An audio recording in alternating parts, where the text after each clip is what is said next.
आप सभी को मेरा नमस्कार। मैं राहुल शुक्ला किशोर जद्दा माध्यमिक विद्यालय के प्लेटफॉर्म से आज एक वीडियो लेकर आया हूं जो कि कक्षा 6 से 8 के लिए तो महत्वपूर्ण है ही, उनके सिलेबस का पार्ट है। साथ ही में बात करें NMMS जो स्कॉलरशिप एग्ज़ाम है उसके लिए बहुत ही महत्वपूर्ण टॉपिक है। और साथ ही में अन्य कॉम्पिटिटिव परीक्षाएं, चाहे वह यूपी ट्रिपल एससी हो या कोई भी परीक्षाएं हो, वहां पर यहाँ से कई प्रश्न पूछे जाते हैं। जो कि हम बात करेंगे जो स्कॉलरशिप प्रोग्राम है उसमें एक टॉपिक दिया है हमारा सौर मंडल। कौन सा टॉपिक दिया है? हमारा सौर मंडल दिया है।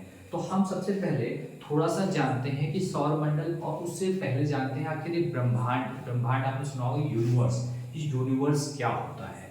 तो सबसे पहले अगर हम बताएं तो पहली बार एक वैज्ञानिक थे कॉपरनिकस ने कहा कि जो सूर्य है वो ब्रह्मांड के केंद्र में पाया जाता है। सूर्य कहाँ पाया जाता है? ब्रह्मांड के केंद्र में पाया जाता है। बाद में केपलर ने पाया कि सूर्य ब्रह्मांड के केंद्र में ना होकर सौर मंडल के केंद्र में पाया जाता है। तो हम यहाँ पर बात करते हैं कि आखिर ये कॉन्सेप्ट कैसे आया। तो इसके लिए एक बहुत ही बढ़िया थ्योरी है जिसे कहा गया है बिग बैंग थ्योरी। कौन सी? बिग बैंग थ्योरी, जिसे बोला जाता है महाविस्फोटक सिद्धांत। कौन सा सिद्धांत? महाविस्फोटक सिद्धांत। तो एक वैज्ञानिक थे जॉर्ज लेमेत्रे, और जॉर्ज लेमेत्रे ने क्या कहा कि सर्वप्रथम एक पिंड था, एक बड़ा सा पिंड था, अग्नितप्त पिंड, मतलब जलता हुआ बड़ा सा पिंड था। और जब वो जल रहा था तो उसमें अचानक विस्फोट होता है, और उस पिंड से जब विस्फोट होकर जगह जगह बिखरता है तो सबसे पहले क्या बनता है? उस पिंड में विस्फोट से होकर क्या बनता? आकाश गंगाएं बनती हैं। और आकाश गंगा जिसे गैलेक्सी बोलते हैं, और आकाश गंगा में जब विस्फोट होता है तो क्या बनते हैं? आकाश गंगा से तारे बनते हैं, और तारों से क्या बनते हैं? ग्रह बनते हैं, और ग्रहों से अन्य उपग्रह एवं आकाशीय पिंड बनते हैं। तो यहाँ पर इस तरीके से क्या होता है कि ब्रह्मांड में क्या है कि इन आकाश गंगाओं का निर्माण होता है। तो यहाँ पर हम सर्वप्रथम बात करें कि जो हम अपने सौर मंडल की बात करते हैं तो सौर मंडल कहाँ पाया जाता है? तो सौर मंडल किस गैलेक्सी में पाया जाता है? पहला प्रश्न आप यहाँ से अगर आप ध्यान देंगे अपने स्कॉलरशिप प्रोग्राम की एग्जाम की परीक्षा में, तो सबसे पहला क्वेश्चन बनता है कि जो हमारा सौर मंडल है किस आकाश गंगा या किस गैलेक्सी में स्थित है।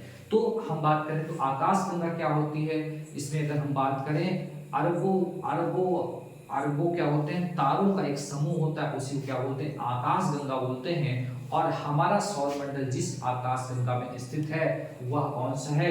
मिल्की वे या मंदाकिनी। हमारा आकाश गंगा मतलब हमारा जो सौर मंडल है किस आकाश गंगा में है? मिल्की वे या मंदाकिनी। और ऐसी बहुत सारी असंख्य आकाश गंगाएं हैं, लेकिन जो हमारा सौर मंडल है वो किसमें है? मिल्की वे या मंदाकिनी नामक आकाश गंगा में स्थित है। अब यहाँ जब हम अपने सौर मंडल की बात करते हैं तो अभी हमने कहा कि सौर मंडल के केंद्र में कौन पाया गया? सूर्य पाया गया। ये बात किसने कही थी? तो किसने कही थी? केपलर ने कहा कि जो सूर्य है वो सौर मंडल के केंद्र में है। तो आखिर सौर मंडल में कौन कौन है? तो सौर मंडल में अगर हम बात करें तो एक तो सूर्य हो गया जो कि सौर मंडल के केंद्र में है, और उसके अलावा 8 ग्रह हो गए। पहले 9 हुआ करते थे, यम जिसे प्लूटो बोलते हैं, उसको हटा दिया गया। अब ग्रहों की कितनी संख्या हो गई? 8। तो एक सूर्य जो उसके केंद्र में है, और उसके बाद उसके कितने ग्रह हैं? 8 ग्रह हैं।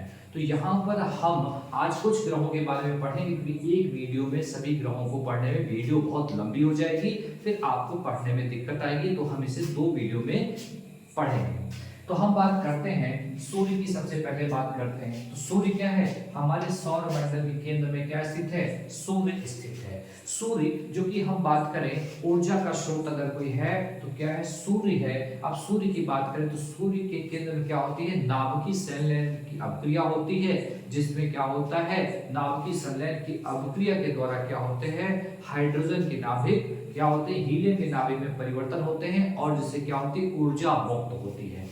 मतलब एक तरीके से हम कहें तो हमारे सौर मंडल में सूर्य केंद्र में है, और उसके आसपास कितने ग्रह हैं? 8 ग्रह हैं। तो ये जो ग्रह होते हैं, ग्रहों का स्वयं का प्रकाश नहीं होता। कोई भी ग्रह अगर चमक रहा होता है तो किसके प्रकाश से चमकता है? सूर्य के प्रकाश से चमकता है। किससे प्रकाश से चमकता है? सूर्य के प्रकाश से चमकता है।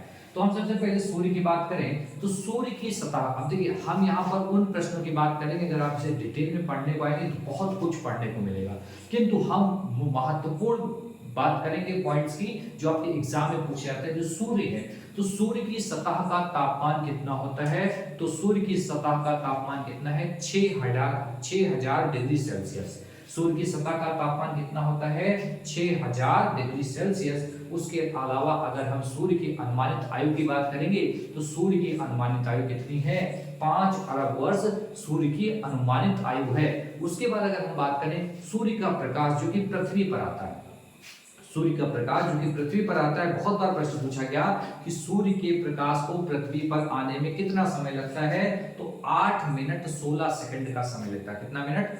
8 मिनट 16 सेकंड का समय लगता है सूर्य के प्रकाश को पृथ्वी तक आने में। तो हम बात करते हैं, तो यहाँ पर ग्रहों की बात करें तो सूर्य के सबसे नजदीक स्थित ग्रह कौन सा है? बुध है। तो एक बार हम यहाँ पर क्रम देख लेते हैं कि सूर्य के सबसे नजदीक स्थित कौन है? बुध है। बुध के बाद कौन है? शुक्र है। शुक्र के बाद है पृथ्वी है। पृथ्वी के बाद कौन है? मंगल है। मंगल के बाद बृहस्पति है। बृहस्पति के बाद शनि है और शनि के बाद अरुण है और उसके बाद कौन है? वरुण। तो यहाँ से प्रश्न पूछ सकता है कि निम्नलिखित में से सूर्य के सबसे नजदीक स्थित ग्रह कौन सा है? तो कौन सा है? बुध। और सूर्य के सबसे दूर स्थित ग्रह कौन सा है? तो वरुण। या फिर पूछ लिया जाए कि बताइए सूर्य से दूरी के अनुसार पृथ्वी किस नंबर पर पाई जाती है? तो किस पे है? बुध, शुक्र, पृथ्वी, मतलब क्या? तीसरे नंबर पर पाई जाती है। तो ये ऑर्डर आपको याद रखना है कि सबसे पहले बुध, फिर शुक्र, फिर पृथ्वी, फिर मंगल, फिर बृहस्पति, फिर शनि, फिर अरुण, फिर वरुण। ये क्या है? दूरी के हिसाब से है। अब हम इनमें एक एक डिस्कस करते हैं। तो सबसे पहले हम बात करते हैं बुध की। बुध की बात करें, अभी सूर्य के सबसे नजदीक स्थित है।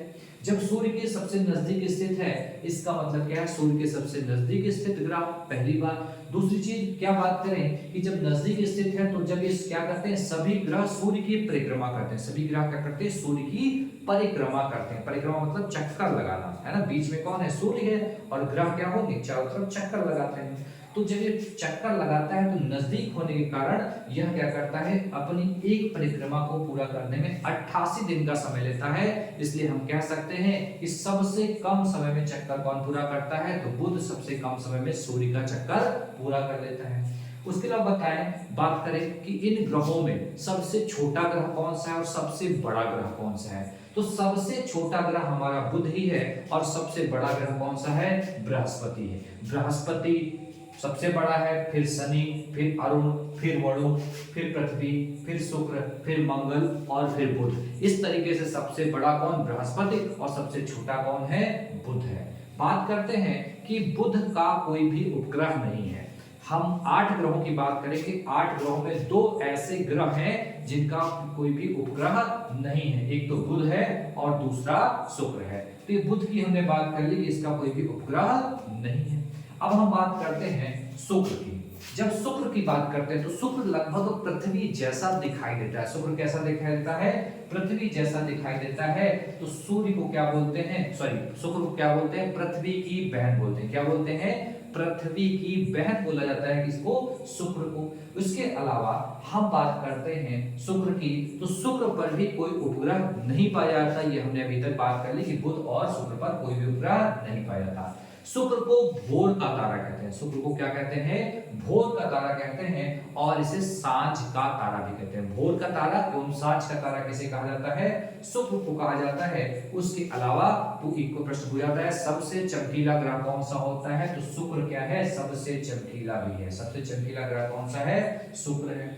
इसे सौंदर्य का देवता भी कहा जाता है। किसको? शुक्र को। मतलब एक तरीके से देखें तो शुक्र की कितनी सारी क्वालिटीज हो गई? पृथ्वी की बहन, सांझ का तारा, भोज का तारा, चमकीला ग्रह। उसके अलावा इसे क्या बोला गया? सौंदर्य का देवता भी कहा गया। बस अगर हम यहाँ पर बात करते हैं तो ये क्या करता है, जब सूर्य की परिक्रमा होती है तो बाकी के जो ग्रह हैं, बाकी के जो ग्रह हैं वो परिक्रमा किधर से करते हैं, वो परिक्रमा करते हैं पश्चिम से पूर्व। लेकिन शुक्र की बात करेंगे तो शुक्र क्या करता है, शुक्र विपरीत दिशा में चक्कर लगाता है। मतलब ये क्या करता है, दो ग्रह ऐसे हैं शुक्र और अरुण जो कि क्या करते हैं, सूर्य का चक्कर तो लगाते हैं लेकिन विपरीत दिशा में, मतलब पूर्व से पश्चिम की ओर चक्कर लगाते हैं। तो ये हो गया शुक्र। फिर हम बात करते हैं पृथ्वी। जब पृथ्वी की बात करते हैं तो आपके सिलेबस में पृथ्वी एक अलग से टॉपिक है जिसको हम और अच्छे से पढ़ेंगे, लेकिन तीसरे नंबर पे कौन आता है, पृथ्वी। सबसे पहली बात करें, इन 8 ग्रहों में पृथ्वी ही एकमात्र ऐसा ग्रह है जिस पर जीवन पाया जाता है। उसके अलावा मंगल पर संभावनाएं हैं, मंगल ग्रह पर संभावनाएं हैं, और चंद्रमा के बारे में आप जानते ही हैं, चंद्रमा जो कि क्या है, पृथ्वी का उपग्रह है और जिस पर इसमें चंद्रयान 3 भेजा गया है। तो यहाँ पर हम बात करते हैं पृथ्वी की। यहाँ पर पृथ्वी क्या करती है, पृथ्वी की दो गतियां हैं, तो डिटेल में पढ़ेंगे। पृथ्वी की दो गति है। पृथ्वी क्या करती है, जब गोल सी पृथ्वी है और अपने एक्सिस पे, मतलब मानिए कि अपने एक्सिस पे जब वो अपनी जगह ऐसे घूमे तो कौन सी गति कहलाती है, उसको कहलाती है घूर्णन गति। जब पृथ्वी अपने एक्सिस पर घूमे तो क्या कहलाती है, घूर्णन गति कहलाती है। और इस घूर्णन गति के कारण क्या होता है, पृथ्वी पर दिन और रात होता है और उसको एक चक्कर, मतलब अपने एक्सिस पर, जैसे मैं ऐसे खड़ा हूं और मैं ऐसे घूम के आ जाऊं तो ऐसे ही पृथ्वी को अपना एक चक्कर पूरा करने में कितना समय लगता है, तो 24 घंटे का समय लगता है। और जब पृथ्वी सूर्य के चारों तरफ चक्कर लगाती तो उसे परिक्रमण गति बोलते हैं। कौन सी, परिक्रमण। तो हाँ, यहाँ पर प्रश्न पूछा जाएगा कि पृथ्वी सूर्य का चक्कर पूरा करने में कितना समय लेती है, तो उसको कितना समय लगता है, तो 365 दिन 6 घंटे का समय लगता है। 366 दिन 6 घंटे का समय लगता है। और अपने एक्सिस पे जब वो घूमती है तो किधर से किधर घूमती है, पश्चिम से पूर्व की ओर अपने एक्सिस पर घूमती है।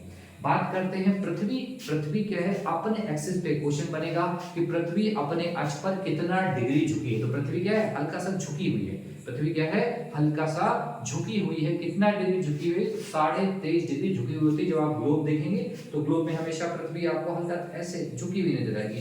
तो 23.5 डिग्री पृथ्वी क्या होती है, झुकी होती है। और पृथ्वी का एकमात्र उपग्रह कौन सा है, चंद्रमा है। पृथ्वी का एकमात्र ग्रह कौन सा है, चंद्रमा है। और यहाँ पर हम बात करें कि चंद्रमा पर जो गुरुत्वाकर्षण बल है वो कितना होता है, तो पृथ्वी के गुरुत्वाकर्षण बल से 6 गुना कम होता है चंद्रमा पर। और इसी चंद्रमा से एक प्रश्न और बन जाता है कि चंद्रमा पर पहला कदम किसने रखा था, तो आप सबको जवाब पता होगा कि चंद्रमा पर पहला कदम किसने रखा था, नील आर्मस्ट्रांग ने रखा था। नील आर्मस्ट्रांग ने रखा था। कब रखा था, तो 21 जुलाई 1969 को, 21 जुलाई 1969 को नील आर्मस्ट्रांग ने चंद्रमा पर पहला कदम रखा था।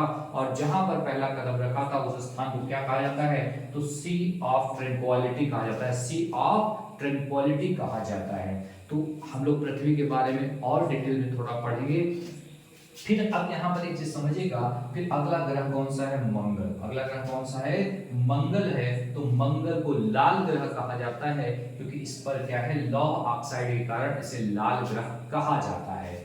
ठीक है। अब यहाँ पर हम बात करें तो सूर्य के बाद जो बुध, शुक्र, पृथ्वी और मंगल, इन 4 ग्रहों को क्या बोला जाता है, आंतरिक ग्रह बोला जाता है। इन 4 ग्रहों को क्या बोला जाता है, आंतरिक ग्रह बोला जाता है। और बाद के जो 4 ग्रह हमने क्या बोला था, बाह्य ग्रह बोला जाता है। क्या बोला जाता है, बाह्य ग्रह बोला जाता है। ये 4 हो गए आंतरिक और 4 क्या हो गए, बाह्य हो गए। और मंगल और बृहस्पति 2 ग्रहों के मध्य एक क्वेश्चन बनता है कि क्षुद्र ग्रह कहाँ पाए जाते हैं। तो क्षुद्र ग्रह आकाशीय पिंड हैं छोटे छोटे, जो कि कहाँ पाए जाते हैं, तो मंगल और बृहस्पति, मंगल और बृहस्पति के मध्य कौन पाए जाते हैं, क्षुद्र ग्रह पाए जाते हैं। तो इतना आज हमने पढ़ा है, इसको आप प्रयास करें, एक बार वीडियो देखिए, 2 बार देखिए। फिर हम अभी इन ग्रहों को, हम मंगल, बृहस्पति, शनि, अरुण, वरुण, इन सब की चर्चा करेंगे।